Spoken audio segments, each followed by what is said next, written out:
What it do, cucks? It's your boy, the Hater. Hater going to work, cuckolds. Well, the Hater doesn't really work. The Hater kind of does things on his own to make money. But nevertheless, the Hater has to leave his house because the cleaning ladies are coming. They come every Monday, which is pretty cool because when the Hater comes back home, everything's nice and clean. But it sucks ass because I can't work at home during those days, and the Hater works from home. So I'm out there going to like either a Starbucks or a hookah bar or something like that. You know what I mean? That's how that is. That's how that's going to be. You know what I'm saying? Like, what are you going to do about that?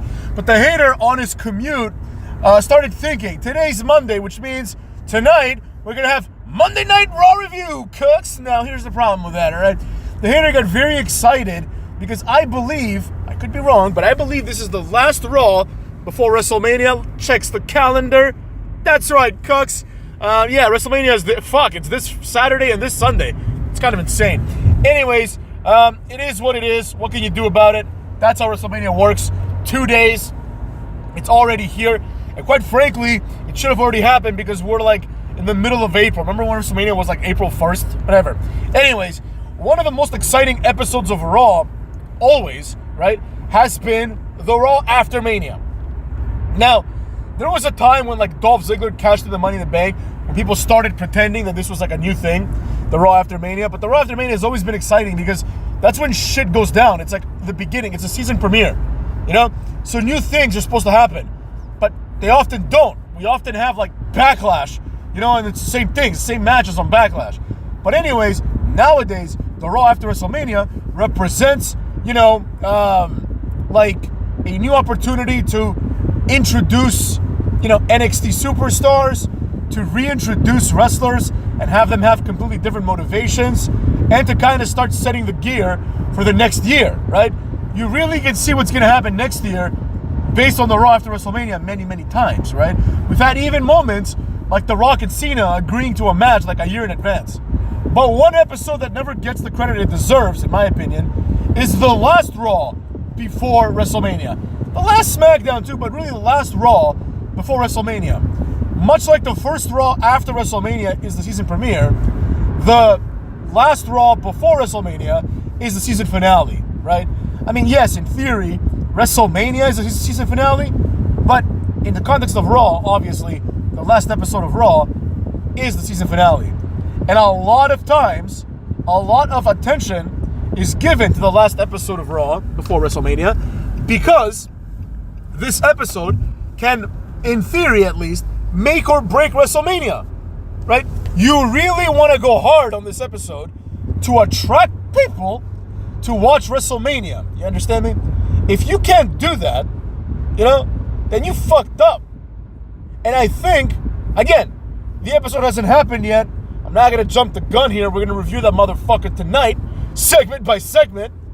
But the reality is, cuts this, that if this episode is not great, right, then it's another feather in the shit hat that Triple H wears, right? Along with Lee Fitting up in this bitch, you know? So here's the thing, right? The reality is that as far as I know, you know, you never know when they'll surprise your ass, but as far as I can tell, there's going to be no Cena and there's going to be no Rock on Raw. There might not even be a Cody, you know? But whatever, this is a SmackDown feud, primarily. Like, principally, Cody's still a SmackDown guy. So, you know, SmackDown has been positioned as the number one show. I thought that Raw would take over that position now that they're on Netflix. But since that's been a complete and utter disaster, I don't think that's going to happen anymore. I think SmackDown on USA Network is the number one show. But anyways, good for SmackDown how that happened. But anyways, you know, it's really concerning that there's nothing to look forward to on the Raw before WrestleMania because usually they'll have some sort of big event, right? Now, I will concede, even in the past, sometimes that big event was a contract signing, right? But sometimes it wasn't. Sometimes it was some massive, like usually a tag match. So, you know, you might have on one side, I don't know, Cookie Rhodes versus Sami Zayn, who's been gone for about a month. Where the fuck did he go, by the way? Versus John Cena versus, I don't know, and John Cena and like, I don't know, like someone, I can't even think of anybody because I was going to say Sol Sikoa, but like they don't like each other. Like it'd be like John Cena and Travis Scott or something, you know? Like have him be there, you know, also, you know, get in like a celebrity, you know, appearance. Something like that you would expect, right? On the Raw before WrestleMania. Or at the very least, you would expect some massive beatdown, you know? That would like, you know, carry forward to WrestleMania with Michael Cole asking, I don't know if he's 100%, you know? Oh, I don't think he got all of it. Anyways, point is, none of that shit's happening now. This episode of Raw, it's like, imagine buying tickets to see Raw tonight. Like, I can already tell you it's going to be horrible. It might be the worst episode of all time already. Like, I don't even have to watch it, honestly, to know, because it's like, what are they going to do, you know? They literally are just going to sit down and come up with hours of programming just to get by so we can get to WrestleMania. Realistically, nobody here right now that's writing Raw probably as we speak, nobody is thinking about the importance of this episode of Raw. Nobody is thinking that this episode of Raw needs to be good. All they're thinking is, wow, who gives a fuck about this episode of Raw or next SmackDown? We have WrestleMania coming up. Now, obviously, that is a big, big problem because, you know, clearly if you have this same mentality for every episode of Raw, or you create a chain, right? So you think to yourself, well, this episode of Raw doesn't matter because it's the one before WrestleMania, even though it should be the opposite. So then the logic is, well, if this one doesn't matter, then last week's doesn't matter either because like that one leads up to this one. And then last week's doesn't matter either because we're close to WrestleMania and we already have like the match set up. And then before you know it, motherfucks, you're in January and nothing matters. And nothing else matters, right? Before you know it, half the year has gone by and you've just made shit out of shit. See what I'm saying? You had some shit, you didn't even make shit salad, you just left it as shit. That's the problem, you understand? You know, this is, in my opinion, indicative of the, I guess we'll call it the modern era, you know, the Triple H era. The fact is, like, you can rest assured, right, that next week's Raw, which, think about how crazy that is, 1 week from tonight is going to be the Raw after WrestleMania, right?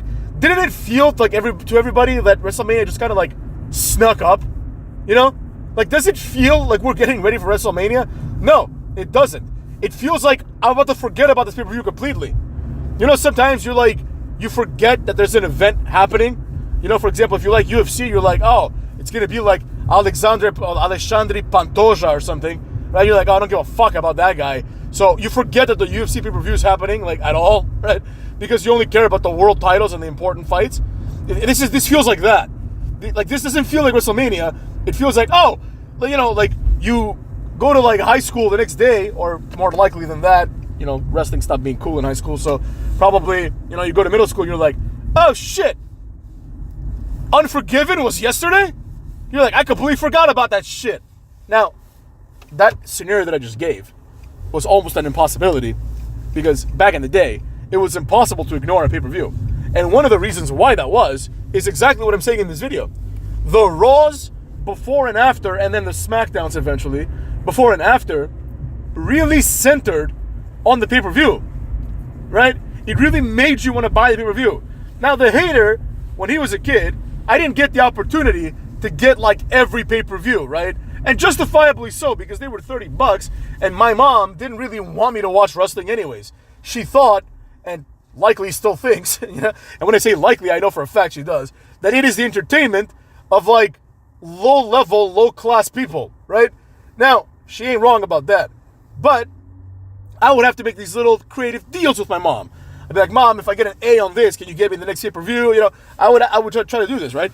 But, you know, some pay-per-views I didn't think were worth it either, you know? Like, I didn't think they were worth making a deal for, right? So, like, I might say, for example, Mom, like, you know, you were going to buy me this video game, but how about instead, like, you don't and you give me, like, you know, this pay-per-view or something, right? I would rather get the video game for some pay-per-views, right? Because I was a kid, my motivations were, you know, those of a kid, right? So, for example, you know, we had a scenario where, like, let's say you have, like, a fully loaded, right? The hater wouldn't get it on pay-per-view, but the hater would be very, very excited about the next night on Raw to find out who won. This is, like, right before the internet, right? Right before the internet and right before the hater, I guess, was old enough to know how to use the internet to, like, figure out who, like, the results. I don't know. It was this weird time, right? It was the time when, like, some of you will remember this. It was the time when, like, you could either be on the phone or on the internet, where you had to take out, like, the phone jack. Remember, motherfucks? Remember house phones? Now, all you guys know about house phones is there's some little rapper called Lil House Phone, which is, by the way, the dumbest name of all time. But anyways, we used to have house phones, right? You would take out the cable from the wall, right? Or from the phone, rather, and you would stick it to your modem, which is what it was called, You stick it to your modem in the computer, and that's how you get internet. Dial-up, motherfucks. You get like all those noises that AOL makes, and then you get internet, and then, like, honestly, WWE.com was one of the earliest websites that I remember being advertised, but, I didn't know how to find results, right? And also, it became kind of a thing, because what would happen is, I would tune into Raw, not knowing what had happened the night before, right? And then, like, before I even knew what would happen, like, the show would start with a badass theme song, and instead of showing, like, Andrade walking from his bus to the arena, they would just pan, through the crowd, right? And everybody had a sign. And some of the signs, would be like, the Hardy Boys got screwed. I'm like, so in my head, I'm like, oh, shit. I guess the Dudley Boys beat the Hardy Boys or whatever, right? They'd be like, why, Rock, why? Oh, shit, The Rock must have turned heel. Oh, my God, And then you wait for it, and that was really cool. Nowadays, we don't have that anymore. Nowadays, like, like, WWE goes out of its way to tell you what happened on, like, Twitter. Oh, it's the most shared post on X. Is it? Go fuck yourselves. What do you think of them apples? But anyways, it's neither here nor there. The point I'm trying to make is that these Raws before and after WrestleMania, and honestly before and after every pay-per-view, were massive, right? They were massive. They would like set up the card, and like, again, back then, like, there was no way to go on Wikipedia, because we didn't have Wikipedia, motherfucks, to go on Wikipedia and, like, search the card, right? Or even WWE.com, that was probably hard to do too. You just had to, like, know the card. They would advertise it. They'd be like, and this week we've got, like, this and that and this. And this made wrestling more interesting, right? It made you feel like you were part of a universe. You were part of a storyline. And nowadays, like, kayfabe is dead. And, more on that later. That's another, like, video for another time, cucks. But I really enjoyed making this video. And I'm done with it. And I'm also where I need to be. So goodbye, fuckers.